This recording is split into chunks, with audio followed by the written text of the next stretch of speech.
Bonjour, ici Mathieu du Devox.fr, bienvenue dans Studio Chrono. Aujourd'hui, je vais vous parler de Kinfire Delve, qui est un jeu pour 1 à 2 joueurs et joueuses de 14 ans et plus, et des parties d'environ 60 minutes.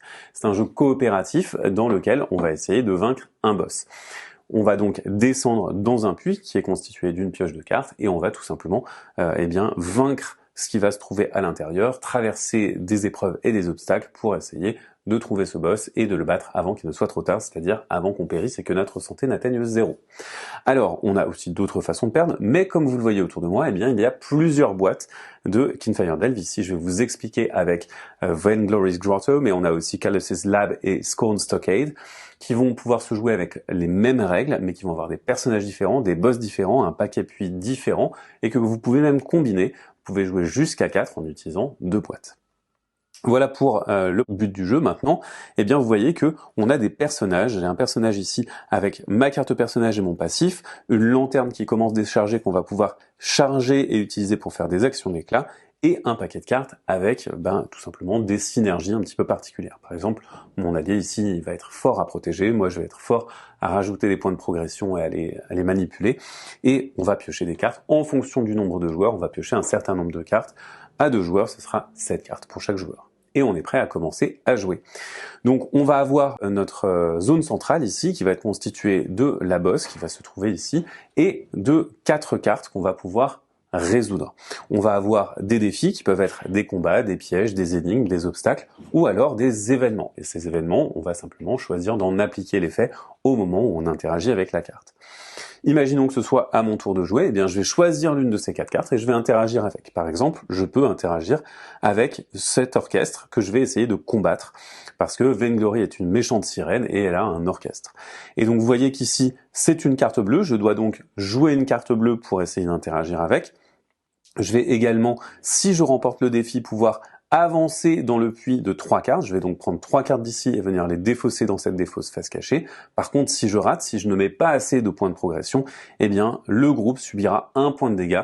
Et à ce moment-là, s'il atteint 0, on a perdu, on est mort. Par contre, on a souvent des effets qui vont se trouver ici, qui vont modifier les défis. Par exemple, l'orchestre dit, lorsqu'un autre défi bleu arrive en jeu, chaque joueur se défausse d'une carte. Donc on n'a pas vraiment envie que ça arrive, donc peut-être qu'il faut qu'on le priorise. Ça, on peut en discuter avec notre partenaire, et on est tous les deux d'accord pour essayer de le combattre.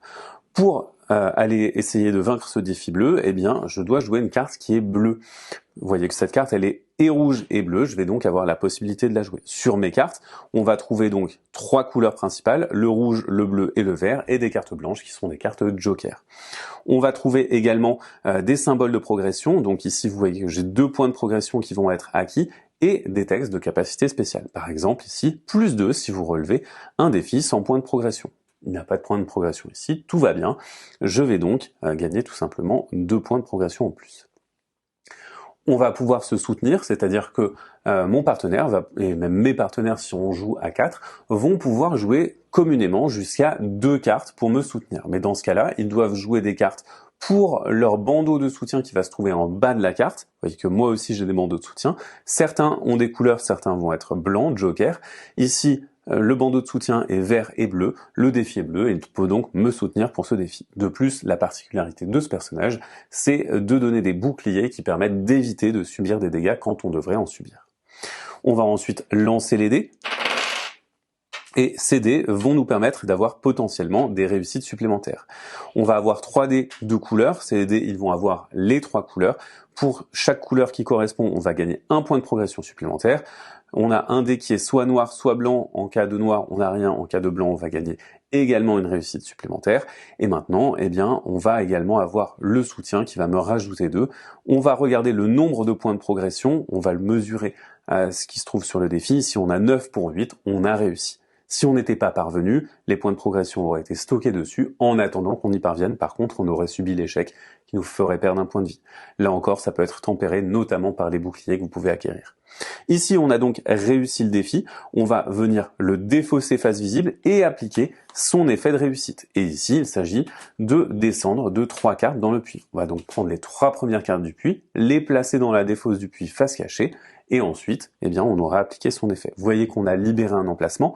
On va alors venir tout simplement remplir le puits avec une nouvelle carte, et en revanche, les cartes qu'on aura jouées, elles vont être défaussées, sauf mention contraire, et on ne repioche pas automatiquement. Les points de progression des défis qui sont vaincus vont être placés de côté. On a terminé mon tour, on peut passer au tour de la joueuse suivante. La joueuse suivante, là aussi, elle va choisir une carte avec laquelle interagir et elle va simplement essayer soit de la battre, soit de résoudre un événement en appliquant son texte. Alors qu'est-ce qu'on peut avoir comme effet? Eh bien on peut notamment perdre des points de vie, et donc on va venir ajuster le dé de points de vie en fonction d'eux. Et si jamais on perd notre dernier point de vie, c'est perdu pour les héros. Attention également, on va pouvoir gagner des points de vie avec certains effets. On peut aussi piocher ou défausser des cartes, ce qui nous permet de récupérer des cartes grâce à ces effets ou alors de nous amenuiser. On a aussi la possibilité de charger notre lanterne grâce à des effets qui portent cette lanterne. Et notre lanterne, eh bien, c'est une carte blanche qui est utilisable comme les autres, comme si elle était dans notre main avec un effet spécial et une valeur assez haute, par exemple ici 5. Lorsqu'on l'aura utilisée, on va simplement décharger notre lanterne. On a la possibilité pendant notre tour de prendre une carte fatigue pour refaire sa main. Lorsque c'est le cas, eh bien on va venir récupérer ça. On récupère une carte fatigue du paquet fatigue. Les cartes fatigue nous posent des contraintes. Par exemple ici on va avoir une carte de moins au centre du puits et on va tout simplement pouvoir défausser autant de cartes de sa main qu'on le souhaite et on remonte à sa taille en repiochant depuis sa pioche. Et si jamais votre pioche est vide, vous remélangez votre défausse et vous faites une nouvelle pioche avec. Donc si jamais vous avez besoin d'aller chercher une carte spécifique, eh bien vous pouvez tenter de le faire, notamment si vous avez besoin d'une couleur spécifique. Ces cartes fatigue, elles vont vous embêter, il y a moyen de s'en séparer. Par exemple, vous voyez que ici, si jamais c'est mon tour et que je choisis d'interagir avec cet événement, eh bien je vais simplement appliquer son texte. On va perdre une fatigue, donc cette carte fatigue va être défaussée, et puis on attache cette carte à Vainglory. Alors attacher des cartes à Vainglory, c'est simplement les placer derrière le boss, cette sirène qui s'appelle Vainglory. Donc ici, la fatigue est défaussée, elle n'a plus d'effet. Par contre, eh bien, attacher la carte, ça va pouvoir potentiellement lui donner des bonus, et tous les boss vont avoir des mécanismes un petit peu différents concernant cela. On va donc descendre dans le puits petit à petit en plaçant des cartes ici et en vainquant les cartes qui sont ici. Lorsque on est dans l'incapacité de remplir la zone centrale, eh bien on passe directement au combat de boss. Dans ce cas-là, vous allez défausser toutes les cartes, quel que soit leur nombre de points de progression. Vous allez retourner votre boss et vous allez placer ses sbires autour de lui. Donc ici, vous voyez que Vainglory, elle a un seuil de 21, mais par contre, elle a une difficulté de +3 pour chaque carte qui lui est attachée. Donc effectivement, plus on lui attache de cartes, plus elle a collectionné de choses et plus elle est forte. Par contre, eh bien, elle va être impossible à attaquer avec des défis tant qu'on ne l'a pas rendue vulnérable à certaines couleurs. Et par exemple, si on va résoudre ce défi, on le retourne, vous voyez que désormais, elle est vulnérable aux actions rouges, on va pouvoir intenter des actions rouges contre elle. Et dans ce cas-là, eh bien, on a tout simplement la possibilité de la défier en rouge. Petit à petit, on pourrait peut-être choisir de la défier en vert, et ainsi de suite. Donc on va tout simplement essayer de la vaincre de cette manière-là. Si on parvient à la vaincre, on aura ensemble gagné la partie.